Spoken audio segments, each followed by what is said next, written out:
आज के वीडियो में हम पढ़ेंगे पाठ नंबर 8 तनाव। भारत में तनाव सन 1942 के शुरू के महीनों में बढ़ गया था और भारत के शहरों पर हवाई हमलों की संभावना भी पैदा हो गई थी और युद्ध का मंच लगातार निकट आता जा रहा था। उनकी सोच में सब लोग सोच रहे थे कि जिन पूर्वी देशों में युद्ध जोरों पर था वहाँ क्या होगा, भारत और इंग्लैंड के संबंधों में क्या नया अंतर आएगा। चुनौती, भारत छोड़ो प्रस्ताव।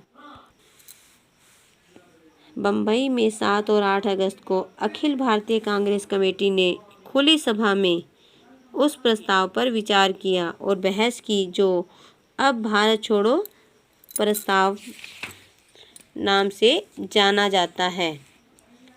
इसमें अंतरिम सरकार बनाने का सुझाव दिया गया था, ऐसी सरकार जो मिली जुली हो और जिसमें सभी महत्वपूर्ण वर्गों के लोगों का प्रतिनिधित्व हो, अर्थात हर प्रकार के वर्ग के लोग इनमें भाग ले सकें, जो मित्र शक्तियों के सहयोग से भारत की सुरक्षा करे और बाहरी हमले को रोक पाए। कांग्रेस कमेटी ने संसार की आज़ादी के लिए ब्रिटेन और संयुक्त राष्ट्र से फिर अपील की। अंत में यह कहा गया भी कि कमेटी कांग्रेस के लिए शक्ति हासिल करना नहीं चाहती। ताकत जब भी आएगी तो वह भारत की सारी जनता की होगी। अपने समापन भाषणों में कांग्रेस सभापति मौलाना अब्दुल कलाम आज़ाद और गांधी जी ने स्पष्ट कर दिया कि उनका अगला कदम होगा ब्रिटिश सरकार के प्रतिनिधि वायसराय से मुलाकात करना और खास संयुक्त राष्ट्रों के मुख्याधिकारियों में से एक सम्मानपूर्ण समझौते के लिए अपील करना। 8 अगस्त सन 1942 को काफ़ी रात गई यह प्रस्ताव पास हो गया। कुछ घंटे बाद 9 अगस्त की सुबह सुबह मुंबई में और पूरे देश में अनेक स्थानों पर बहुत सी गिरफ्तारियां हुई और इस तरह हम इसमें जो है हम कौन है, जवाहरलाल नेहरू को अहमदनगर के किले में भेज दिया गया। 2 पृष्ठभूमियाँ, भारतीय और अंग्रेजी।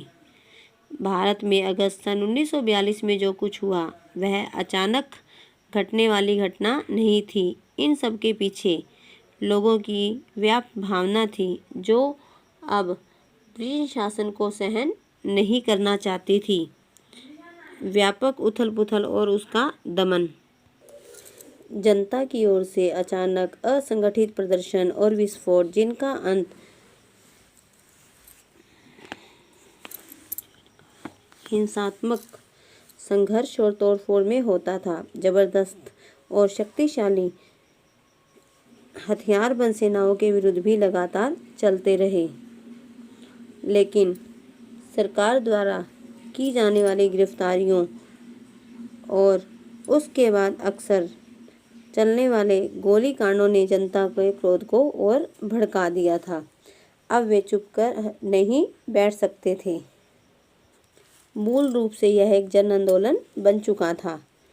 विश्वविद्यालयों के विद्यार्थियों ने हिंसक और शांतिपूर्ण दोनों तरह की कार्यवाहियों में बहुत महत्वपूर्ण काम किया। सभी ने मिलकर अपने प्रेम और विदेशी शासन के विरुद्ध अपनी घृणा को प्रकट किया।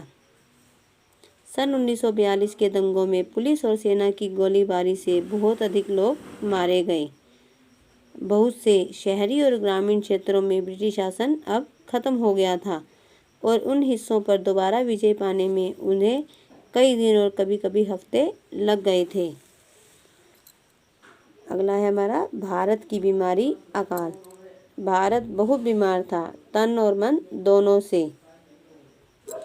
भारत के में प्रथम विश्व युद्ध ने कई लोगों को बहुत से लाभ कमाने का अवसर दिया, परंतु अधिकांश भारत में लोग अकाल से पीड़ित थे।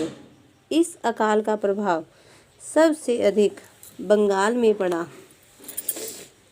इसके बाद महामारी फैली, विशेषकर हैजा और मलेरिया, और वह अन्य सूबों में भी फैल गई और आज भी हजारों की संख्या में लोग उसका शिकार हो रहे हैं।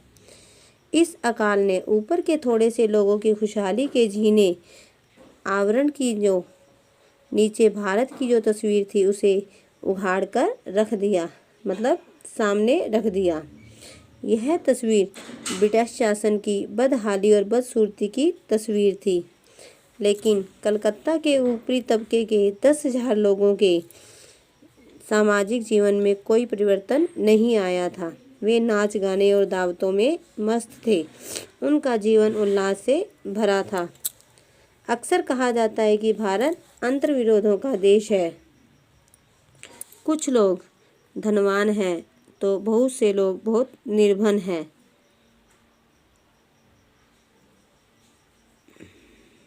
अकाल की गहरी वजह उस बुनियादी नीति में थी जो भारत को दिनों दिन गरीब बनाती जा रही थी, जिसके कारण लाखों लोग भुखमरी का जीवन जी रहे थे। भारत में ब्रिटिश शासन पर बंगाल की भयंकर बर्बादी ने और उड़ीसा के मलाबार और दूसरे स्थानों पर पड़ने वाले अकाल ने आखिरी फैसला दे दिया था कि ब्रिटिश सरकार जो थी अब भारत को छोड़ने के लिए तैयार थे। उन्होंने फैसला ले लिया था। लेकिन रविंद्रनाथ टैगोर के विचारों के अनुसार कि ब्रिटिश सरकार अब क्या छोड़कर जाएगी, अपने पीछे कितना कीचड़ और कचरा छोड़कर जाएंगे। अकाल और युद्ध के बावजूद प्रकृति अपना कायाकल्प करती है और फिर से